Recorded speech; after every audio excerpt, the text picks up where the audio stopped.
right, welcome to another edition of Grown Folks Business on a warm Thursday evening. I think summer's knocking on our door and it's telling us it's gonna be real.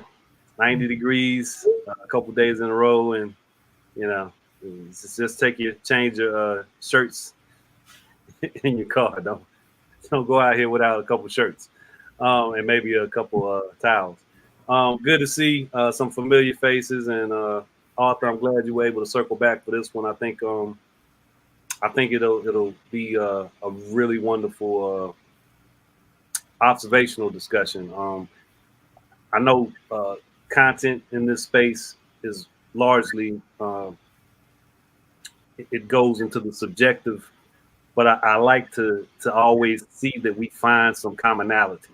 I think that's a big part of what it is to be human together, is navigating spaces with open, honest conversation, and then finding that we're not too different. Greg, Julia, let me get you to mute that button if you don't mind. Sorry about that. No problem, no problem. You're not usually the culprits. I'm surprised. Shame on you. I'm surprised. So again, I appreciate everybody being here. Greg, Julia, Robert, Bob, Winslow. You put all that on the screen, so I had to say it. Arthur, thanks for joining us. Lisa, there she is. She slid in the home plate under the tag. Glad you could make it. As I often say, I'm truly appreciative of the people that don't mind spending a little time with me as I run my mouth on certain things. And I definitely value you guys in this space because we need more of this. I think. How you doing, Miss Carmen? I butcher your name every time, and I don't want to. We're gonna have to give you a nickname, MC. That's the MC. I'm sorry. I don't like butchering your name because I got my name butchered all the time. I get everything from Philip to Belton or Shelton and everything else in between. And then my last name is a whole different story. So I always appreciate you showing up and letting us know you're in the space. So MC, thanks and welcome. You have to send me the phonetic pronunciation. I'll get it from there. But tonight's topic is one that I don't think we talk enough about from a personal perspective when we're dealing with individuals personally, nor on a bigger scale in terms of how we interact with each other as human beings broadly, nationally, and what have you. So on a personal level, people you love and care about, this can be a tough thing. And that's why I titled it as such. Tonight's show is called Truth Hurts, but Does It Have to? I think that's a pretty good question to begin with. But again, you have to think subjectively, personalize this question, and if you don't mind, broaden your perspective, because at some point during this engagement, the conversation, I'm going to play a clip that I think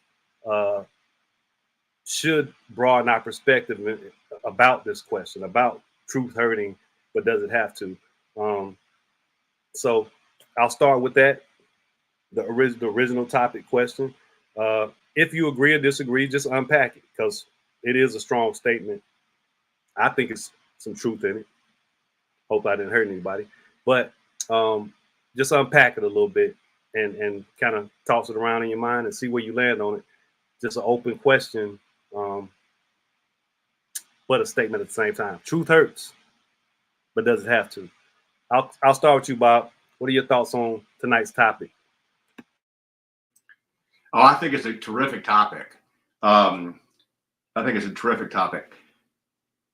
But to be a bit contrarian, I don't think truth does hurt. And I think truth can be disappointing. But I think I came to terms a long time ago with the fact that the value of truth so outweighs anything that's hard about it, to make it something that I just want it. I want it, and I welcome it. And it may be disappointing. It may be sad. It may be different things. And I guess in that sense, maybe it does hurt, though I think the value of it, because I don't think we can function truly without truth being the foundation of how we operate. And so we need it to really know how to move constructively and beneficially forward. And if we don't have it, I don't know how we do that. And to me, life loses every bit of meaning if we're operating on the basis of something that is not real. I mean, so yeah. So incorporate also, before I move on to the next person, your definition, if you have one on hand that's easy. What is your definition of truth? What is truth to you? Truth is honest fact. Truth is science, math. Truth is honest feeling, honest perspective. Truth is saying what you mean and doing what you say. Truth is reliable and being reliable.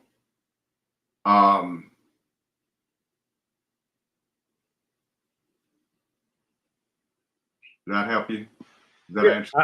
I think one's understanding of what truth is matters in this context. There is just a base level what we should take for granted as being understood as truth, but there's also what people kind of interpret. And you alluded to integrity being truth. Yeah. And with that elaboration, Felton, you know, some people say, well, that's your truth and that's your truth. I know. I'm gonna get to that. You want to wait on that? Yeah, I'm gonna get to that. You know that's coming, right? Okay, yeah, okay. Lisa, the topic for the night: truth hurts, but does it have to? What are your thoughts on the topic? And while you're at it, define truth. So right before you ask that question, I'm gonna go to defining truth. I'd already looked up the definition because we oftentimes have a perception based on cultural or social norms. So I want to know what's out there in the good old dictionary sphere. And Bob hit it. It's facts. And I think several shows before, you talked about the concept of your truth and that truth, but there is only truth. A fact is a fact. So subjectively, I know truth does hurt. To me, subjectively, I think truth hurts. And I think, yes, it does have to hurt.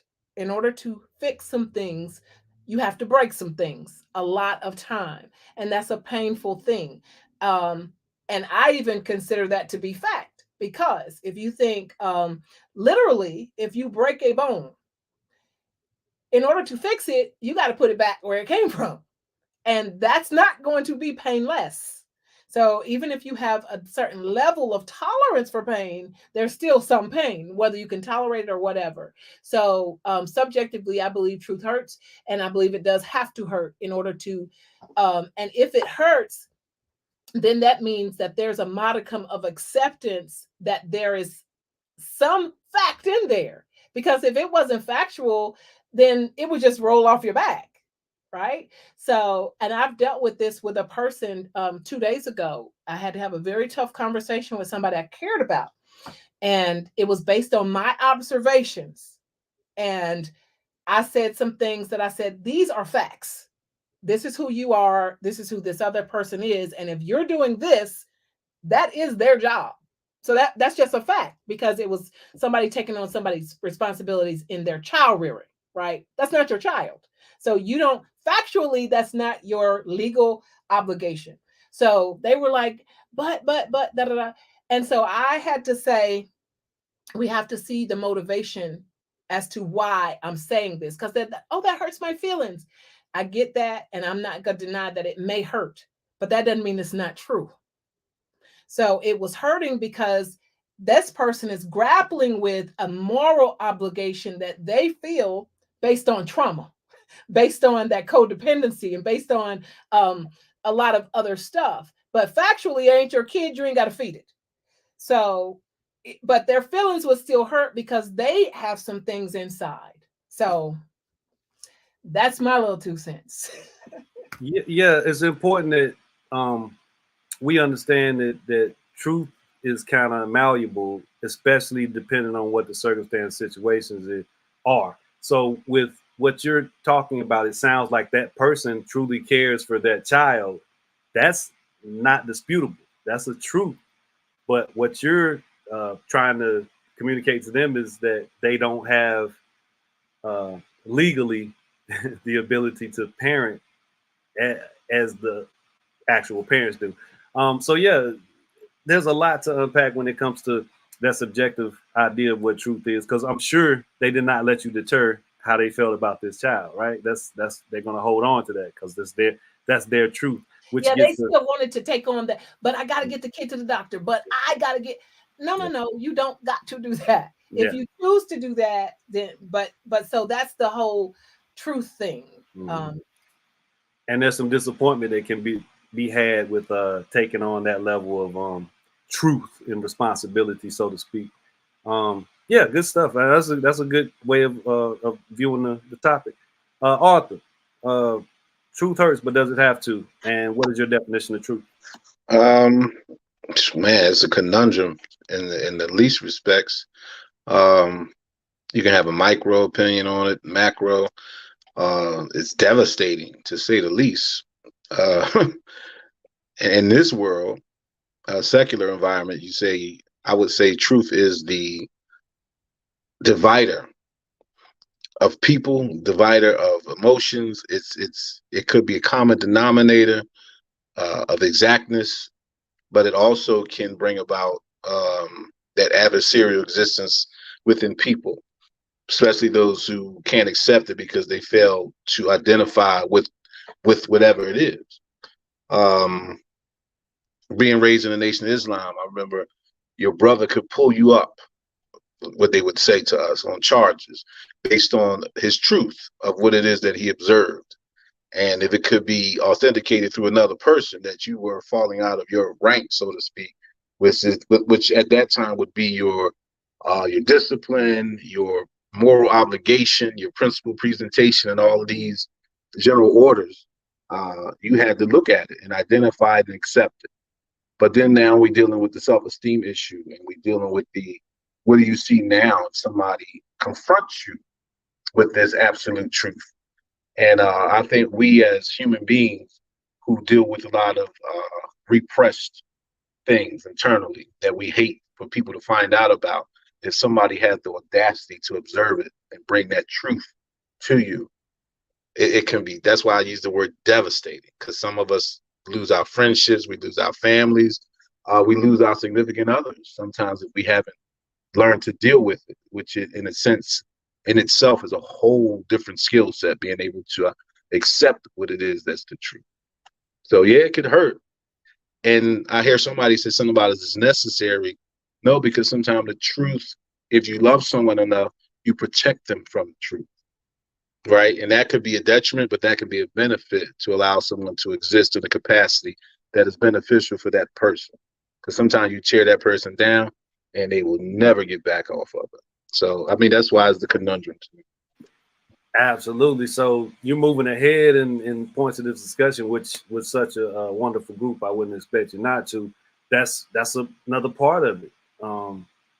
Can you is that protecting someone? That's a I think it'll come back up in the way that that it should as we progress. But that's a wonderful observation, Arthur, because that's a thought, right? Keeping someone protected. But what happens if they find out another way? What dynamic does that present? You know what I mean? So there's a whole lot of different ways to approach this topic, but I'm glad that you brought that into the conversation too. last but not least, Gregory and Julia, in any order that they choose. Truth hurts, but does it have to? And your definitions of truth. Well, thank you, Felton. Wonderful topic tonight. I'm not surprised. And a wonderful group to take it on. And I'm really glad that we went with everyone else, because you've really grounded this stuff, Arthur and Lisa, Bob. And I'd like to just take it into the esoteric a little bit now, just give it a little bit different twist. Truth is beauty. Truth is a beautiful thing. Truth from the highest perspective is what we base our life on. It's what we depend on. And we put it in the hands oftentimes of human beings that are incapable of knowing truth sometimes. So we have to define and have to discover truth on our own. And that means going within, going in, and finding our soul, finding the highest point of our ability to find truth, and not hold other people to that same standard. So yes, truth is beauty. Truth is our potential. It's where we're going. It's our future. And we have to honor everyone in that quest for truth. Well said. And Yeah, I like that too, Greg. Julia, I definitely, that little pause gave me I literally was discussing something similar to that, Greg. Everybody can't see everything the same way. And at points in our existence, who are we to dictate to someone how they should view certain things? Now, as disappointing, discouraging, and frustrating as it may be that they can't see that the sky is blue, it's not our whole purpose to just live in that space and dwell in that space. Okay, 1 second, Julia, because Miss Marsha, haven't seen you in quite a while in the squares. Glad you could make it. And CC, glad you could come in. There's something I'm going to share in this space on this topic. And CC, you and I were having a discussion earlier, and I think what I'm going to share will resonate heavily. The clip that I'm going to share tonight. So we'll get to it, but we'll stay where we are in terms of just unpacking the topic tonight. Truth hurts, but doesn't have to, and then give you a definition of truth. Greg did what he does, and that was really wonderful. Julia, what do you got? I'm just grateful for what everybody has said, and would agree that it depends on our level of consciousness, I think, as to what truth we can see. Truth is truth, but we see different levels of it. And what Arthur said too about how sometimes this is not the right example, but I've seen parents with children with disabilities, and they tell those children, you can do anything you want. Well, that's helpful to them, but it may not be the whole truth. But sometimes we and same with people that are adopted, they might be told one thing, and the truth is they're adopted, and then they find out, like you said. So it's an interesting topic. The one thing that I'll say about truth is I remember, just being a manager over many people, and how important it was to keep with facts. And it like Lisa said, it doesn't always feel good, but sticking with the facts, you can't go wrong. And now how you clothe the facts may vary depending on the person, and working on that discrimination and tactfulness is important, but the facts and the truth is important. Yeah, so much of how we decide to deal with the facts and the truth can be determined by life experience, can be determined by our averseness to pain, because at points truth does hurt. We are averse to harming ourselves, whether it's physically or psychologically. you don't necessarily consciously remove your hand from a hot stove. You jerk it back instinctually.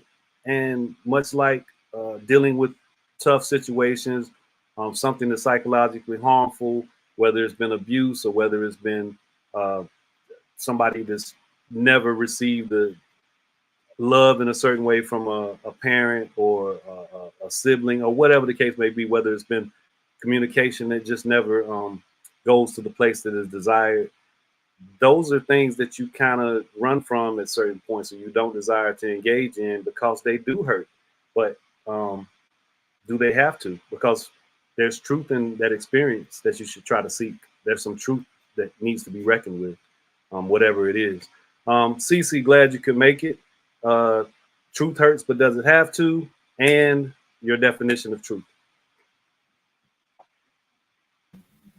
So I think the definition is a fact or a belief that is accepted as truth.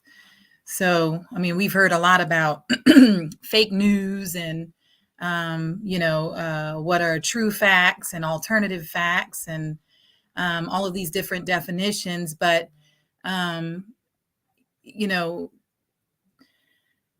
I think I'm trying to find the most tactful way of saying this. So if you grow up in a community and you're taught from a child that things are a certain way, to you, that's going to be the truth. It's what you believe. It's what you've been taught. It's what you've been told. So now that's a part of you as your truth, your community's truth. And so when we're talking about things like CRT, to us, we know that the things that are taught, which, by the way, it's a college level course. I just want to throw that out there. But we know that the things that are taught in there are truth. And then you have to say those are our truths. They're the country's truths, but they're also our truths because we've grown up knowing that this is the system in which we live in. These are our facts. These are our truths. But when you push against the other communities where they've been taught something else and they believe in their truths, then you've got an issue of what's really true. I mean, we've got facts, they've got their facts. So I think truth is really like what you personally and in your culture and in your neighborhood, in your community, what you believe, that's going to be your truth. That thing that I feel like is right, and I'm definitely making an assumption, but on the tip of your tongue is that reality. So that truth can be disputed as far as where you come from and what you know and what you've been taught, background. But the reality of certain groups of people's existence in this country is what it is. And that, by measure, is absolute fact and truth. There's nothing that disputes that, which, again, when I get to this clip, it's going to really resonate based on what we were discussing earlier and what you're alluding to right now. That's you're spot on with knowing where I'm going with this. So anyway, Marsha, are you there? Where's your camera? Are you on or you just okay? I'll come back to you. You're probably doing something, probably in a different meeting at the same time. So I'm going to ask two questions at once coming up in this next go around, and then I'll play the clip and we'll unpack a couple of things about it before we get out of here for this evening. So how is love connected to peace? And how is truth connected to peace? And how is truth connected to love? So how are those things connected? Marsha, I'm going to let them and you massage that question.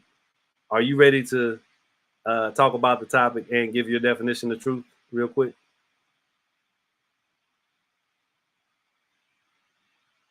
Can you hear me?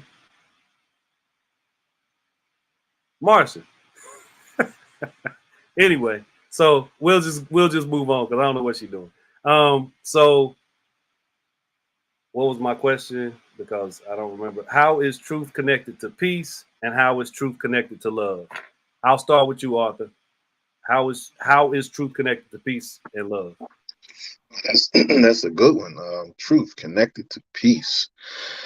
I guess is when once truth needs to be introduced, I guess, in that realm, right? And the truth is accepted by level-headed people and introduced by those seeking the better of the whole in terms of we need to reach, an understanding, and truth needs to prevail before we can take care of whatever it is the predicament calls for.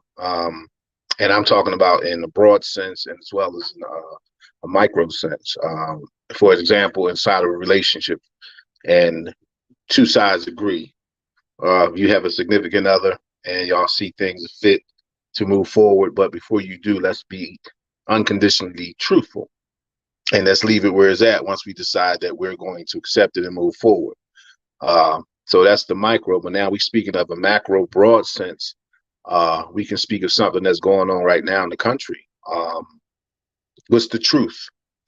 The truth is chaos is normal now in our American 3,000 miles across the country. And it's fear right now, because fear in the sense of the more the truth is accepted, and understand what I mean by that, the truth is introduced and accepted. No matter what we perceive it to be, it's being accepted as a truth by those who need it to exist in certain capacities, right? So that's the peace side, because it brings a person an eternal peace because they need to hear it.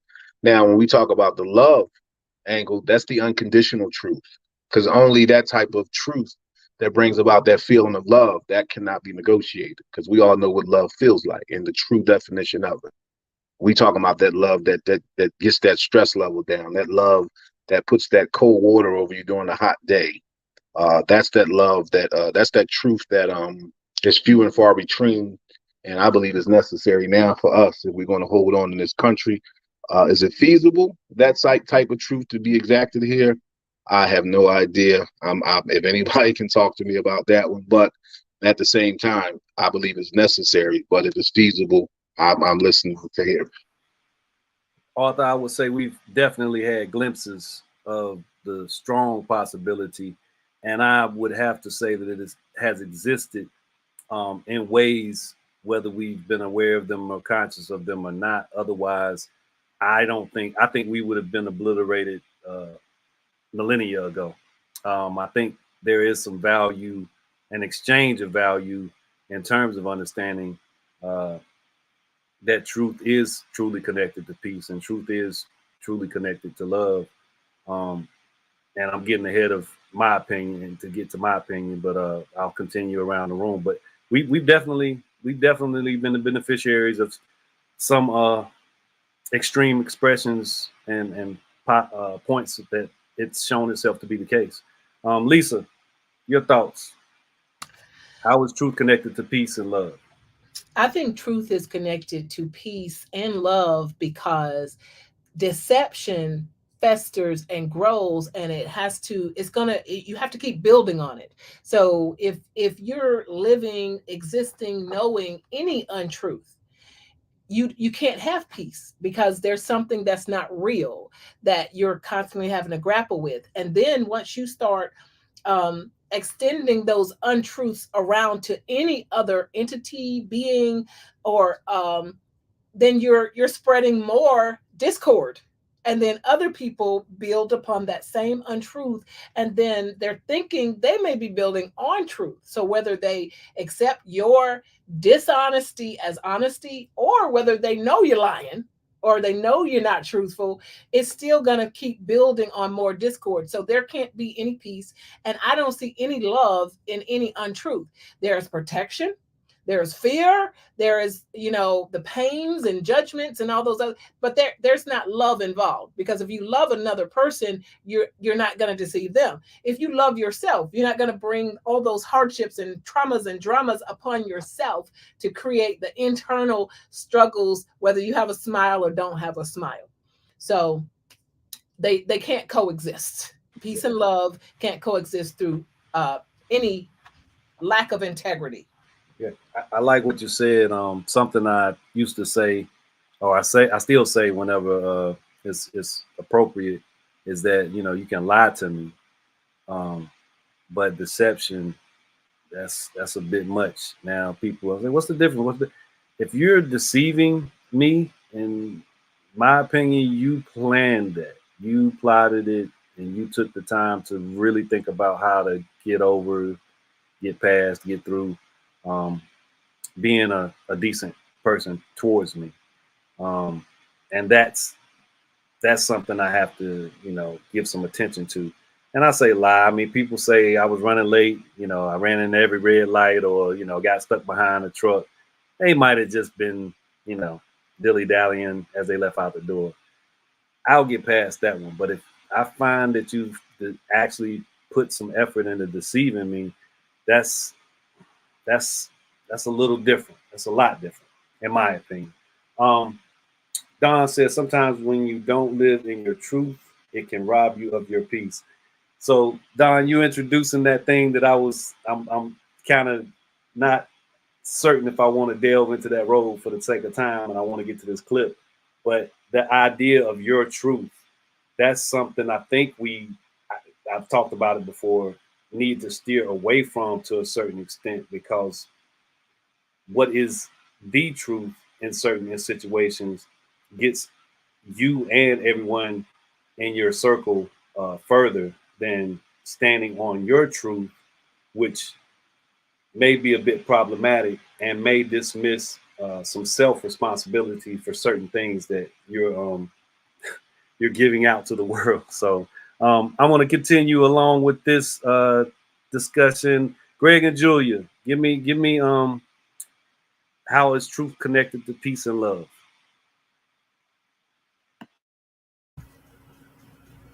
It seems like, similar to what others have said, that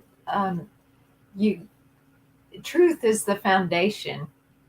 There's not a relationship based on lies. So there cannot be peace or love without truth and integrity as the foundation. I'm ready for your clip.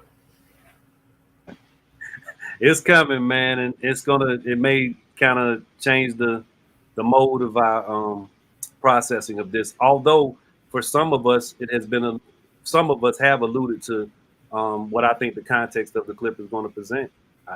There's plenty of different truths, and there's some that we run from, and they really don't have to hurt, but they end up doing so. Bob, what do you have on this part of the topic? Yeah, I'm going to introduce another word for a second, and that's trust.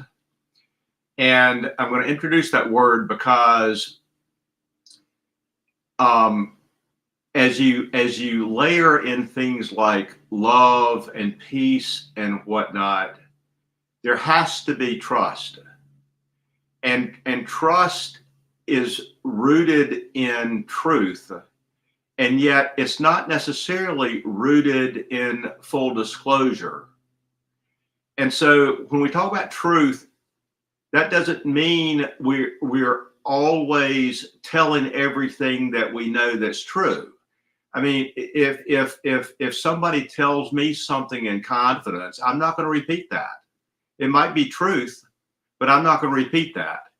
And the people that I care about, that know me, that trust me, I don't have to, because the trust is there and the confidence is there. And so I can say, hey, just trust me on this. And we're good. You don't, when we talk about love and peace and relationships, that doesn't mean we're always just bubbling over with truth, the truth about everything. It means we're operating. I might know truth over here, but I can't share it with you, and yet you trust me. And so if I say, you'll say, yeah, and so it's all good. and we can have love and trust and peace within that because we have love and trust, right? And so it's all anchored in truth at the end of the day. But it's not that we're just talking truths with everybody all the time. It's not that we're telling secrets that we shouldn't be telling all the time. It's not that we're disclosing stuff that we shouldn't be disclosing all the time. It's not that we're saying things, back to Arthur's point, it's not that we're saying things that are hurtful. We're managing, we're knowing truth, and we're managing truth in the most constructive way we can, with love and trust sitting there as part of what enables us to do that. To Cece's point earlier about your one's truth, another truth, what she said is exactly right. But I would argue that that doesn't change truth. It means that some people have been mistold. Other people have been mistold. Part of our challenge is, how do we reconcile that? How do we come to terms with that? Because until we come to terms with that, you know, we can't have peace. Are you talking about being conditioned to believe? Yes, yes, yes. We cannot have peace when one group of people believe this array of falsehoods as truth, another group of people believe this array of falsehoods as truth. We cannot have peace with that. We can never come to terms and have peace with that. And so somehow we've got to, as individuals and then as communities, come to be okay with going, wait a minute, you lied to me. Oh, I was lied to. Oh, I've been lied to. This is all myth and delusion. We've got to be able to come to truth in order to really have peace. And until we do, we won't. I think, you know, the thing that comes to my mind in terms of what we're discussing, especially the way Bob is unpacking the love and peace portion of the question, is the deficiency in our diet. You know, you don't get nutrients. You can eat, you can live off of honey buns and Kool-Aid, but it's not good for you. You know, it's definitely going to leave a lot to be desired. So yeah, we're incomplete in so many capacities, especially in terms of information and that truth thing, that lack is really what makes us so unhealthy as a nation. Cece, and I wanted to actually bring up before you spoke, in case you wanted to unpack it any further, that CRT thing. You know, we're being forced to defend something that has nothing to do with what we're desiring to communicate to this nation in terms of understanding Black American life. So yeah, it's a college law thing. It is for law school students to study and understand how the law and the justice system impacts Black Americans and people of color in a inappropriate way, in a non-just way. Yet it leaves that space for us to turn it into some kind of political volleyball, and it's just wholeheartedly detrimental. So yeah, let's teach history, period, and call it that. So anyway, I did want to come back and say that, but I wanted to also have you respond to the question, and if you wanted to follow up with what I just said, feel free. Well, yes, no, you're completely right, and I think Bob gave the perfect leadway into basically what I was going to say from the individual level. Continuing from what I had said before, is that anyone who is living in a web of lies and untruths is never going to be able to find peace. And when you confront them with actual facts and what we would actually call truth, factual truth, you know, when you push at someone who believes that they are better and that everyone else is inferior, and that them being who they are makes them better. But when you start to push against that, When we say love, the first tenet of love is respect, and then, and to value. And so if you're living in that zone, living with those untruths, you'll never have peace because it's not the truth. And that goes back to some of the things that Arthur and Lisa and the other lady that typed in. But along those lines as well is, while you're living in that untruth, you can never value and love and respect anyone else. And so it's detrimental to the individual as well when they are living in untruths. Well, so much has been said that I think is super awesome in terms of dealing with this from both a subjective and objective perspective, and where it leaves us vulnerable, right? Where it leaves us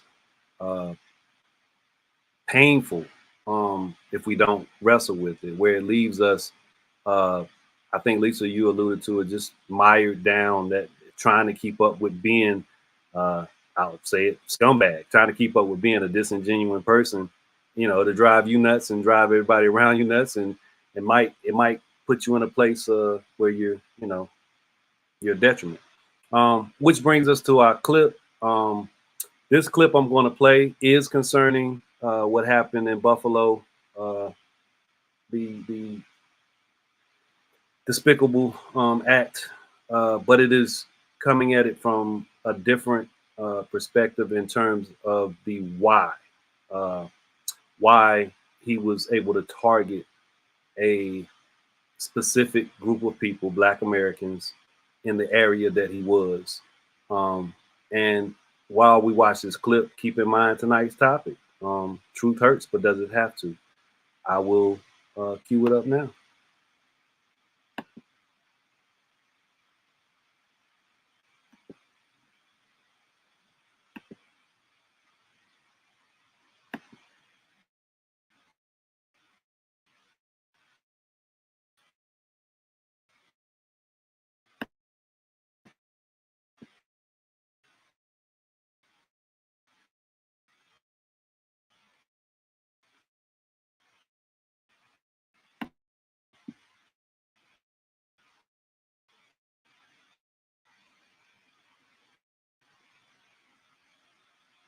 Officials say the alleged gunman in Buffalo's mass shooting chose his target because of the high percentage of Black people in that particular area, which raises a question.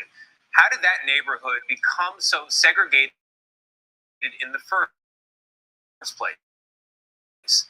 A University of Michigan analysis found that the Buffalo Niagara Falls metro area overall is the sixth most segregated in the whole U.S. And another study by the University of Buffalo concluded last year that the economic conditions for decades. We spoke to Professor Henry Lewis Taylor, who worked on that study and who told us why Buffalo's east side looks the way it does today. Processes within the urban areas. Ever since the rise of home ownership in the United States, there's been a sorting and sifting process to separate higher income 140 buff. But as home ownership increased and as we're concentrated in places on the lands in the city existed. And is there a connection? It's a big connection. If you drive around this neighborhood and community and you see folks living in the dilapidated and rundown houses, the streets and sidewalks that are literally non-existent, the unkept vacant lots, Black people fight against this. So because the people in a neighborhood like this fight against the condition of the neighborhood, it makes them a target. It makes them a target. I take it you were not surprised or already knew that this was the only full-service grocery in this area. There are over 100,000 Black people in Buffalo, and the fact that there's only one major supermarket servicing them is a disgrace. But that was years of struggle and battle and fighting. It just didn't happen. And so it represents a symbol of hope and possibility. It represents what we can accomplish when we struggle just to get one food store. So that's what this food shop, one of the few places where we can get nutritious food to eat, and you attack it. You attack it. Professor, the anguish in his voice. Professor Taylor is incredibly knowledgeable and passionate speaker. His point is that when you look at the built environment around it, it's not a choice either. It's deliberate. Yeah, just like this attack was deliberate. Well done, Tony.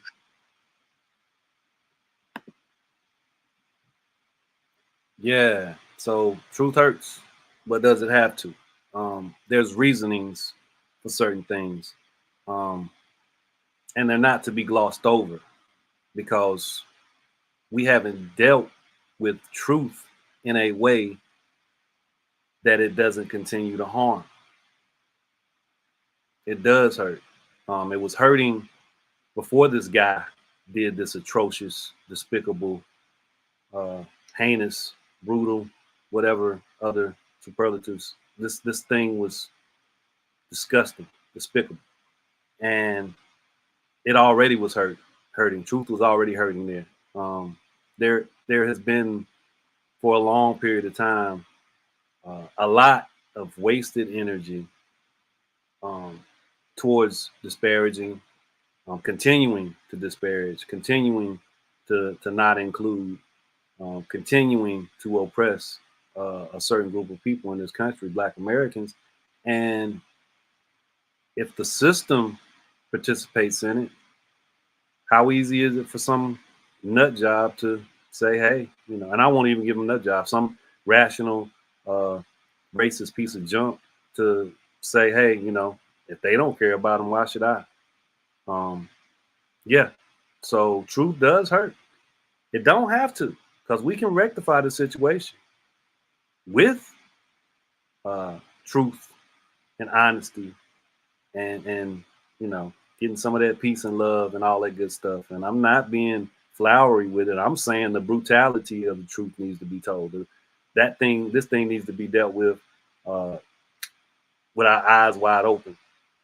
And we need our leaders to acknowledge how critical and dire this is and to speak directly to it. I don't think but one predominant person who spoke on this topic, this heinous act, addressed it as being specifically impactful to the Black American community. I think it became a all lives matter type conversation. We needed stricter gun laws. This guy had written on his gun, his weapon, this is your reparations. We need to be talking about that a little bit louder because he knew something and knows something that some people don't even want to talk about at the highest levels of this government that should be talking about it. Well, can I interject something? Because yeah, I'm off my soapbox. I appreciate you pushing me off there. Thank you. Well, as that clip was playing, it brought to mind that Felton, you, CC, and I were at an event around the development of the East Greensboro corridor. And I love Hart Crane. He says, oh boy, you always come with them hard questions. But I'm unbought and unbossed by anybody, so I can say a lot of stuff. And I heard you, girl. I saw you the other day. One of the questions I asked is that all of this looks great, okay? But Keisha Cunningham Dockery, she's good for saying you can't do one thing here and then one thing there and then one thing there and it makes so much sense. The question I ask is, okay, this is all planning. Right? This is all you want to hear from the community. You want to hear what people want. But what about the implementation? And then are the priorities going to shift when leadership changes or if management changes or whatever? So then the issue that Keisha talked about was I use the word synergy. I like synergy. And you have to have a targeted approach to make an impactful change. So no, we can't just put a grocery store in a poor neighborhood and think that grocery store is going to help with a food desert. Because if the people still poor, it's still going to be a lot of shoplifting and the margin is not high enough for that grocery store to want to invest. So to deal with a systemic issue like that Buffalo issue, like here, East Greensboro and Southeast Greensboro, lots of communities, we have to have a systemic, targeted, impactful approach And yes, reparations, that big R word, to deal with it, so we don't have these ups and downs that, oh my God, we had these new houses. Oh, we had the grocery store. We had Renaissance this. If you do a lot of it at once, like a big, and the people that are on board, and it don't move at the speed of frozen molasses, then I think that can create more substantive changes. Sustained engagement, sustainability is a big key word. I'm coming to you, Bob. Is a big key word in any of these exchanges and discussions. And I'll say really quickly, I had the opportunity to speak. I guess it'll be on the news tonight at WFMY. I appreciate CC for pulling my sleeve and telling me that's for you. And I was like, what are you talking about? And then, yeah, I get to say specifically about something about that East, right? And something about Black people in the East when it comes to these various places. But I said there can't be any displacement. They cannot disregard the lives of the people that they'll be impacting with this expansion. And we know what expansion generally brings. It brings new residents. It brings people who are now interested in moving to that side of town. But we have to be vigilant in our vocal, physical actions of saying you cannot displace or move or do anything that disrupts the lives of the people that live here now. They need to be included in any growth. They need to be at the center of any growth. And they need to be wholeheartedly included in these conversations, because as Lisa just stated, as CC and I were talking about, things happen, they last for a little while. After 2 or 3 years, that nice shiny thing, that developer, that contractor has cashed their checks and moved on. If we don't sustain it, if we don't allow for the people who live in those areas to be able to afford to continue being in those areas, it's all for naught. It'll be another new project in 20 years. So we got to sustain it. Bob, go ahead. You had something you wanted to say? Yeah. So something that I think is particularly important. We like to think that racism has affected this, and this. And if we fix those things, we'll fix stuff. I'm sorry. Racism, as we have built it, intentionally and relentlessly, exists in every crevice, crack, pore, P-O-R-E, pore, of this world. And it's not about fixing this, that, or the other thing, because whatever we fix, we're not fixing enough. Whatever we fix, what we do is we say we fix something. And to your point, Felton, and to your points, Lisa, what we say is we fix something and look what happened to it. That's because we didn't look at the cracks and the pores and the crevices and so forth and understand what's embedded there that we didn't eradicate. And until we eradicate that, all of that, it's like termites in a house. You fixed the house. No, you didn't, because they're termites. Yeah, I think 2 houses have fell into the ocean on the Atlantic coast, right, Bob? I think 2 houses that were under construction or have completely built. What's your foundation like? That's the point. Exactly. And until we own up to the fact that we have so undermined our culture of humanity and our culture of public interest, and contend with that, we'll just be putting Band-Aids on Band-Aids on Band-Aids on Band-Aids and will not get where we need to get.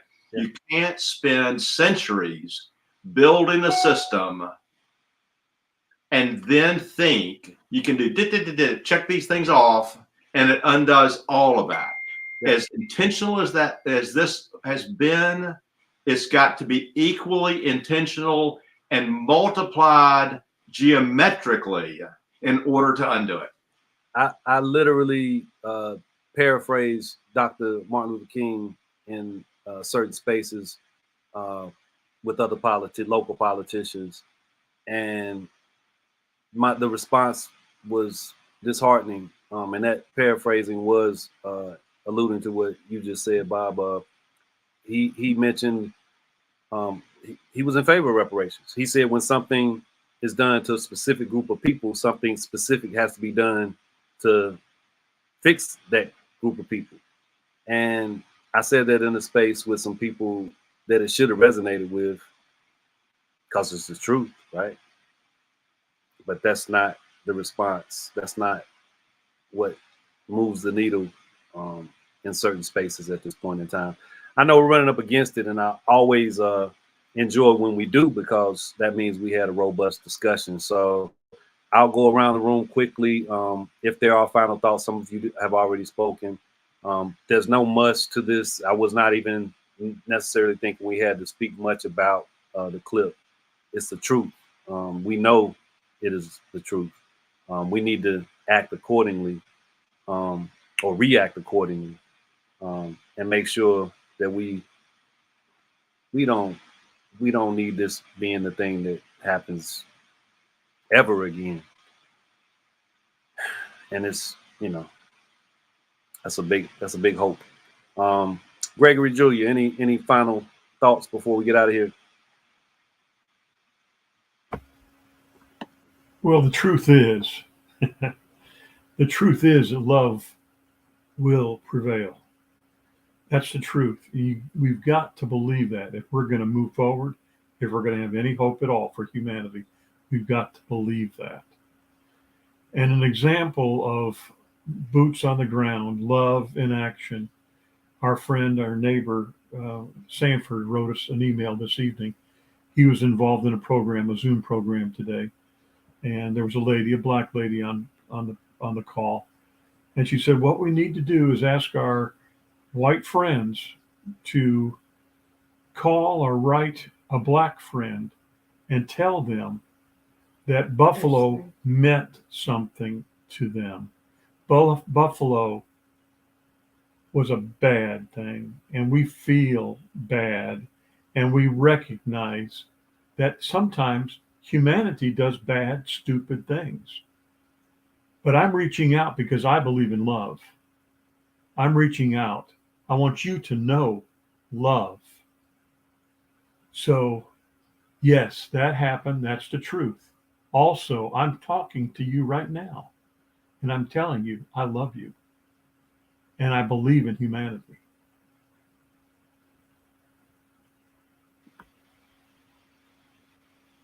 Well, Julia, okay. Well, listen, I'm guessing that, that you guys are definitely like-minded, and I appreciate you guys and love you also. And I'm glad that you're here and you share this time with me. So it's not an easy thing.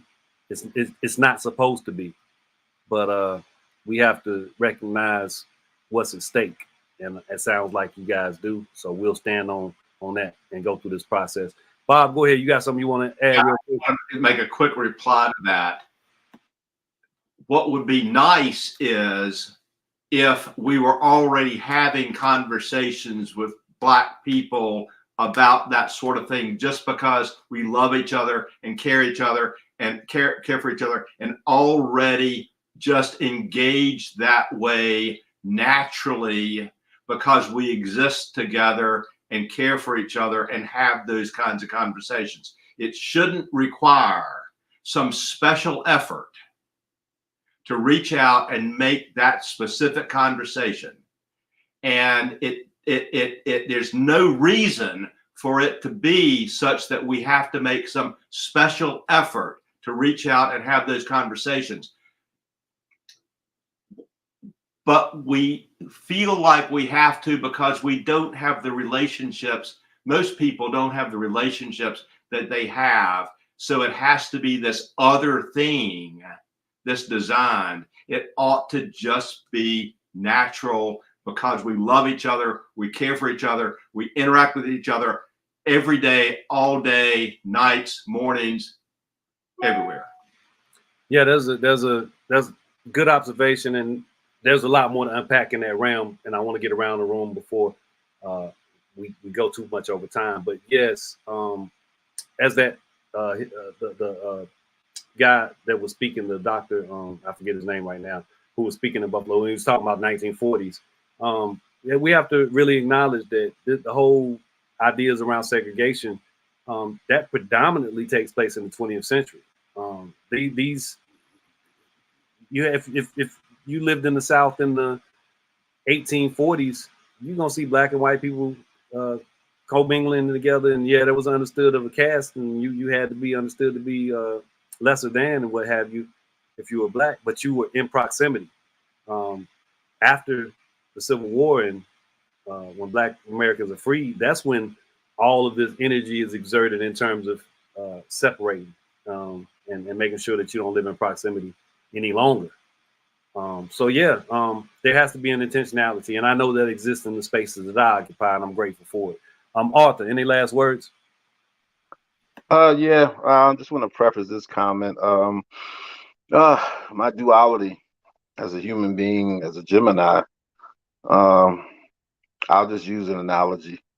And this is coming from the bowels of my revenge when I'm thinking in my subconscious. The laws of celestial mechanics normally dictates that once you met with an unstoppable force, you have to become that immovable object. So when they collide, there's going to be damage on a collateral level damage, and that's where I'll be at sometimes when I keep seeing this over and over again, and we keep refusing to become that immovable object. So as a man who's responsible for his people, and every time you look around, it's like we're hopeless. And I think that makes you look in the mirror and say, no, we're hopeless because we choose to become hopeless, because the collateral damage is always us. And we just keep hoping for something. And I believe that the hoping is our ignorance. We need to become something to disallow that. And that's me speaking from the bowels of my anger when I see that. And until we become that in any way, shape, or form to address these things, we'll be revisiting Charlottesville, we'll be revisiting Buffalo, who I have family in that area. We'll be revisiting this over and over again, and we'll have this discussion again. And it becomes less and less shocking. That is the cost of this. It remains disheartening, but the shock wears off. Desensitization takes over. It's just bad. CC, coming to you. Final thoughts before we get out of here. Yeah, so I hear what both Bob and Lisa are saying, and even what the gentleman in the clip was saying is that, the reparations, first of all, we're not going to get them. It would bankrupt the country. They owe us that much. Second of all, we need to talk about redlining. We were pushed into the areas where we are. And these remain to be the only few affordable areas in every city that you go to. So we can continue to rebuild. And I really feel what Arthur is saying, because we have rebuilt. We've built beautiful cities with Black Wall Street, beautiful homes, wonderful clothes, great culture, and been burned or bombed out. So the main thing is when we're in a country built on destructive colonialism, we have to pull that apart piece by piece, but we cannot do it by ourselves. So like Bob was saying, having a relationship between different folks, it has to be a relationship where we understand that the system itself is detrimental, and that truth really hurts, but it hurts us the most. Yeah, and I know we don't have time to truly unpack this, but CC, I want to make it clear I'm a person in favor of reparations. It would not bankrupt the country. There's plenty of research and work that really counters that narrative. And we always find ways for money for other things. And reparations does not have to be a one-time, one hit. It does not need to be. It can be over the course of 40, 50, 60, 70, 80, 100 years, because it takes 380 to break something. It can take 500 to fix it, but it needs to be put into legislation, and it needs to be regulated, and it needs to be meted out by any means necessary, not just understanding that people process it as, oh my gosh, it's one time they're going to get one thing and it's going to be something that's so big and massive that it breaks us as a country. No, that's not true. There's ways to go about it. There's different things that can take place, whether it be eliminating taxes for Black Americans for a period of time, whether it be absolutely free college for descendants of American slavery at various institutions. There are a plethora of ways to handle what repair looks like for the Black community. Allocation of land. One second, Bob. Allocation of land.